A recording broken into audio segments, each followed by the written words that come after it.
ओम शांति।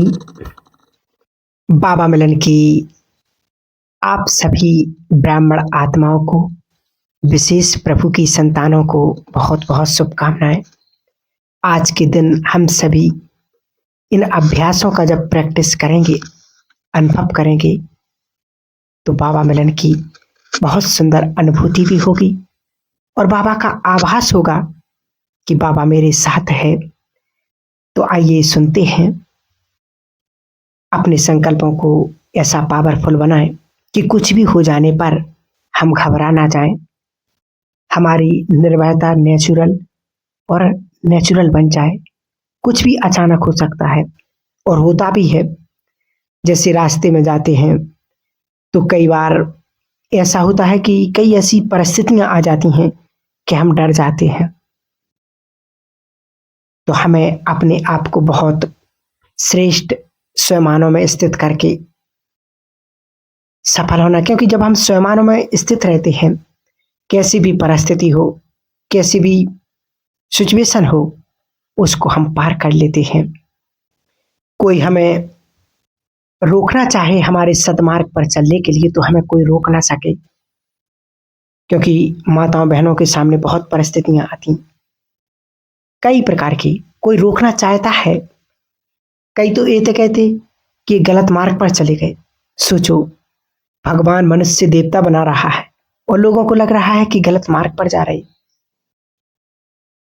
हमें अपने को बहुत पावरफुल बनाना है, क्योंकि आने वाले समय की चुनौतियों को हम हंसते हंसते पार कर सकें।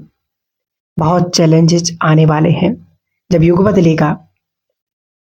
सोचो अभी तो एक छोटे छोटे से कारणों से या छोटी छोटी परिस्थितियों से संसार में कितना भय फैलता जा रहा है। इससे बड़े बड़े सीन आने हैं, तो हमें निर्भय और अचल अडोल होना ही पड़ेगा। हम 3 बातें आज अपने जीवन में अपनाएंगे। हम अपनी शक्तियों को पहचाने अंदर की। बाबा के बच्चे बहुत शक्तिशाली हैं, परंतु भूले रहते हैं। दूसरी चीज, हमारी शक्तियां कहाँ नष्ट होती हैं, इसका हमें ज्ञान अपने आप को रोक दें। और तीसरी बात, हम शक्तिशाली कैसे बनेंगे, शक्तियों को हम कैसे भूल जाते हैं और भूलने से क्या होता है। तो देखें कि हमारी शक्तियां विस्मृत हो जाती हैं। बाबा स्मृति दिलाता है तो हमें लगता फिर कि हम बहुत पावरफुल हैं। परिस्थितियों की कीचड़ हमें विस्मृत कर देती है। बस हमें इतना याद रखना है कि हम बहुत शक्तिशाली हैं और स्वयं भगवान ने हमें टाइटल दे दिया है। कौन सा? कि बच्चे तो मास्टर सर्वशक्तिवान हो। ये हमें सिर्फ खुश करने के लिए नहीं दिया है, ये हमारा परफेक्ट टाइटल है। इसका अर्थ होता है कि हम बहुत पावरफुल हैं, बहुत शक्तिशाली हैं। दूसरी बात, उसको लेने से पहले ये जान लें, जिन्होंने पवित्रता का मार्ग अपना लिया है वो बहुत पावरफुल हैं। जिन्होंने काम को जीता है, उनसे बड़ा पावरफुल इस संसार में कोई हो ही नहीं सकता है। वासनाओं को जीत लिया जिसने, उससे बड़ा शक्तिशाली संसार में कोई हो ही नहीं सकता है। तो बाबा ने हम सभी को कितना सरल और सहज बना दिया है। हम अपनी शक्तियों को भूले नहीं, बहुत इंपॉर्टेंट चीज है। कुछ चीजें आप बाबा मिलन से पहले अपने जीवन में गांठ बांध लें, लिख कर रख लें। 5 कोई श्रेष्ठ स्मृतियां, जैसे कि मैं बहुत शक्तिशाली हूं, बहुत सारी शक्तिशाली किरणें मुझ पर पड़ रही हैं, स्वयं भगवान मुझे साथ दे रहा है। साथ ही है, इससे अच्छा शब्द है कि स्वयं भगवान मेरा साथ दे रहा है। हर कठिनाई सहज, हर मुश्किल सहज, हर परिस्थिति मेरे से कमजोर, क्योंकि भगवान मुझे साथ दे रहा है। याद रख लेना कि जब भगवान साथ दे रहा है तो विजय तो मेरी ही होगी। जैसे कभी मनुष्य को लगता है कि आज परिस्थितियां बहुत पावरफुल, हम जीत नहीं पाएंगे, परंतु यदि विश्वास है रोज सवेरे मस्तक पर यदि विजय का तिलक लगाते हैं बाबा से, तो विजय निश्चित हो जाएगी। ये तीसरा काम सबको रोज करना है। यदि आप भूल भी जाते हैं तो 7 बजे तक भी आप बाबा के पास पहुंचे और बाबा ने मस्तक पर तिलक लगाया और कह दिया, बच्चे विजयी भव। 1 मिनट 2 मिनट एक डीप फीलिंग में आ जाएं कि भगवान मुझे विजय का वरदान दे रहे हैं। अपने जीवन में ये लिख कर रख लें कि ड्रामा कल्याणकारी है। जो कुछ भी हो रहा है बिल्कुल ठीक हो रहा है। मेरे साथ सब कुछ बहुत अच्छा होगा क्योंकि भगवान मुझे साथ दे रहा है। 5वीं बात, ये बात हमेशा याद रखना। अपने जीवन में बिल्कुल गांठ बांध लें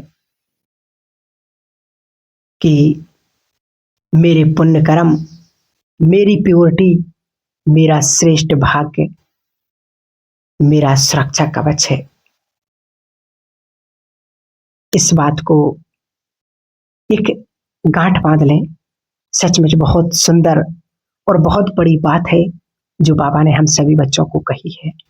यदि इस जीवन को और इन बातों को अपने जीवन में अपना लिया और सारा दिन यदि इसी बातों में हम चिंतन में रहे, तो निश्चित ही वो प्रभु की प्राप्ति, वो परमात्मा मिलन की प्राप्ति इतनी सुकून भरी होगी, इतनी शांति भरी होगी, इतनी सुखमय होगी कि आपका जीवन बहुत सुंदर बन जाएगा।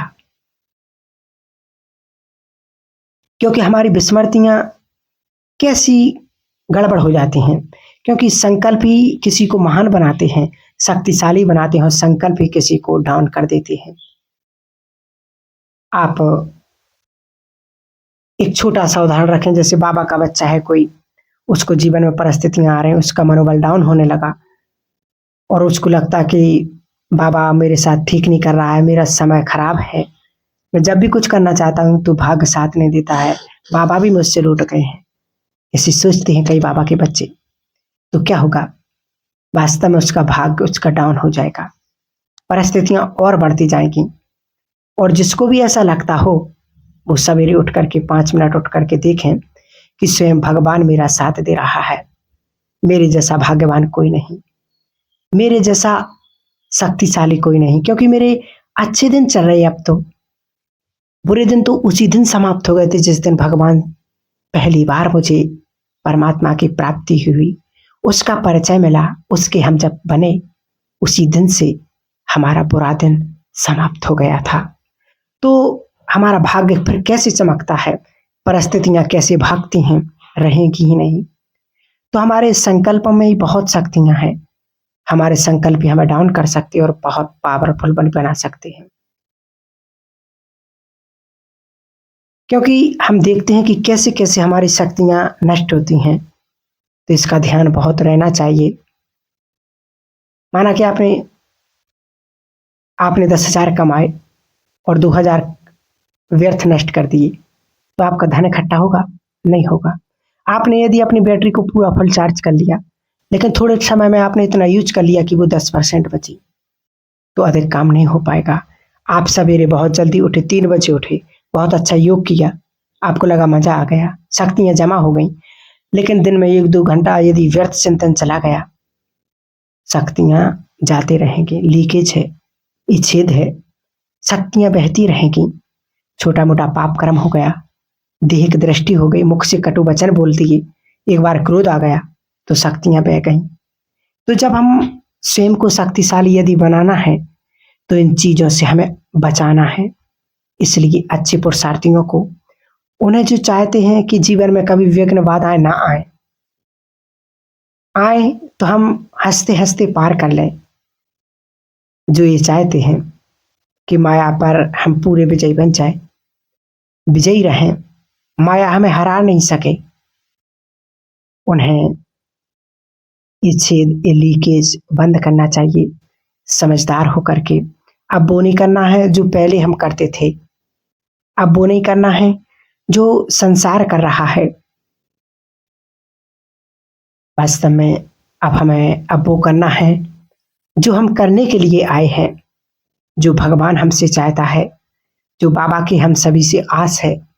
अब हमें वो करना है। आज से अपने मन पर एक मास्क लगा लें, उससे हम सिर्फ खुद को दिखाई दे, और वो है मास्क कौन सा? शुभ भावनाओं का मास्क। मन की गंदगी को, जो वास्तव में कहा है ना कि मन की गंदगी से, बाहर की गंदगी से बहुत पावरफुल होती है। मन खुश नहीं है, अभी बहुतों को देखा कि जो निर्भय रहे, उनके पास परिस्थितियां नहीं आएंगी, और जो भय में हुए, उनके पास परिस्थितियां आई, समस्याएं आई, और वो डर गए। लेकिन अपने जीवन को निर्भय बनाना है, क्योंकि हम सब जानते हैं शक्तियां हर पल हमारा साथ देती हैं। निर्भय आत्मा की एक पहचान यही है कि भय ना आए, और दूसरा फीलिंग ना आए। इन फीलिंगों को, बुरी फीलिंगों को, क्योंकि कमजोर कर देती हैं। क्योंकि यदि बातों से हमारी स्थिति बिगड़ गई, तो वो पावरफुल आत्मा नहीं आएगी, माने जाएगी। बाबा ने कहा बातें कितनी भी आए, लेकिन वो हमें हिला ना सकें। इसलिए हमें बातों को क्रॉस करते जाना है और पुरुषार्थ को सुंदर बनाना है, छोटे छोटे अभ्यासों के द्वारा। और ये एक बात और हमेशा जीवन में गांठ बांध लें कि सारा दिन में आज से ही बाबा का आह्वान करना शुरू कर दें। अपने घर में कम से कम 5 बार बाबा का आह्वान किया करें, क्योंकि जिस घर में भगवान का आना होगा, वो घर तो वैसे ही मंदिर बन जाएगा, वो घर तो वैसे ही स्वर्ग बन जाएगा। तो विशेष इस बात का ध्यान दें, अपने जीवन में, अपने घर में, और अपनी श्रेष्ठ संकल्पों से बाबा का आह्वान किया करें। जब हम बाबा का आह्वान करेंगे तो परिस्थितियां समाप्त होती जाएंगी। फिर जब हम बाबा से मिलन मनाएंगे, तो फिर देखना आपका मिलन, आपको अनुभव होगा कि सचमुच बाबा मेरे पास आया हुआ है और वो मुझे शक्तियों से भरपूर कर रहा है। जब इस प्रकार से छोटे छोटे अभ्यासों से स्वयं को हम परिपक्व बनाएंगे, भरपूर करेंगे, तो जीवन बहुत सुंदर, बहुत श्रेष्ठ और बहुत शक्तिशाली बन जाएगा, और हम परिस्थितियों से विजय प्राप्त कर लेंगे, माया से हम विजय हो जाएंगे। तो जब हम इस प्रकार से छोटे छोटे अभ्यासों का, संकल्पों का अनुभव करेंगे, हम विजयी बन जाएंगे। ठीक है, तो इस प्रकार से हम बाप दादा मिलन करेंगे और स्वयं को श्रेष्ठ स्मृतियों में स्थित करेंगे। ओम शांति।